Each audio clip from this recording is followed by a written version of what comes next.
Well, in the last few months, there have been a number of allegations made against Cape Town Mayor Patricia de Lille. The main one being that the mayor has basically buried a corruption report that came to her attention in her office that deals with irregularities with a tender in a My City bus project relating to about 43 million rand. And the person who signed the affidavit and brought this to the attention of the mayor says that the mayor essentially didn't want this to come up in council and basically asked that it go away.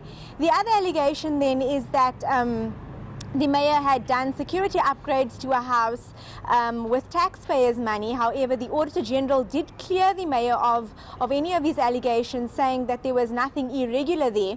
And then the third allegation, Jeremy, relates to the recent allegations of bribery, saying that the Cape Town mayor then attempted to bribe someone for 5 million rand, a Johannesburg businessman, in relation to fire extinguisher project in informal settlements. However, the DA FedEx has said that they have not laid a formal criminal charge, but simply brought this corrupt activity to the attention of the South African police services, who will obviously investigate the matter, and the mayor is yet to hear about this.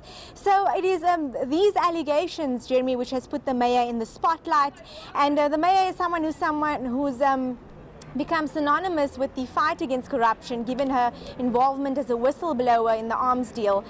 So she says that this is simply an effort to taint her reputation. I'm going to suggest to you, Aarti, that when a politician anywhere in the world is facing allegations like this, the eye is often off the ball of the principal job. Would I be safe in assuming that this must have had some sort of impact on the running of the city of Cape Town? This has definitely had an impact on the running of the city, considering that the DA FedEx essentially told the mayor that she's not allowed to manage any issues in relation to the water crisis. And now we know that the province is facing a terrible water crisis, the worst in 100 years, a drought, and the mayor is essentially being stripped of most of her powers, given that this is a major crisis that is obviously the city is facing.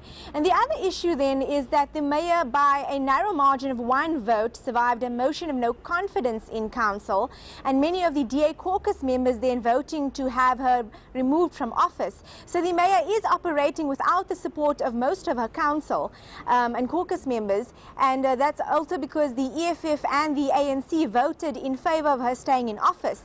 So obviously it might be a bit difficult for her to do her job, given that most of the caucus is no longer supporting her in that position. As a result of this, then, the Democratic Alliance, if I'm reading this correctly, wants to change the rules, it wants to change the operational protocol. Am I right?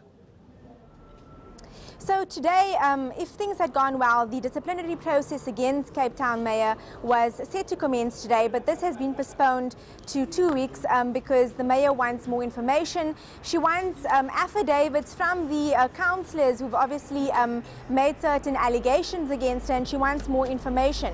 But in the meantime then, obviously since the DA motion of no confidence in the mayor has not been successful, the party now wants to bring up this amendment in its constitution, in its Federal Congress next month, and that will allow it then to call for the mayor to resign, given that she is in a position of governance. And Jeremy, this is very similar to the type of clauses that are in the constitution of the ANC and the EFF that have allowed them to remove members in the past. We know that Jacob Zuma was recalled last month. So this type of clause will allow for that type of action, and is an indication then that the Democratic Alliance is taking all the possible steps then to remove Mayor Patricia de Lille from that position of governing the city. All right.